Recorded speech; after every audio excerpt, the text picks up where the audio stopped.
দরজাটা খোলো, মন্দিরে প্রণাম করে এসো। এখান থেকে প্রণাম করলে হবে? মায়ের মন্দিরে গিয়ে প্রণাম করো, যাও যাও, মায়ের মন্দিরে গিয়ে প্রণাম করো, মায়ের মন্দিরে গিয়ে প্রণাম করো।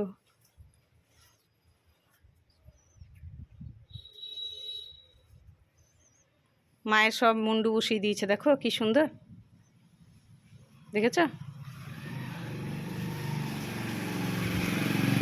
মা দুর্গা, মা সরস্বতী, মা লক্ষ্মী সবার মুন্ডু বসিয়ে দিয়েছে।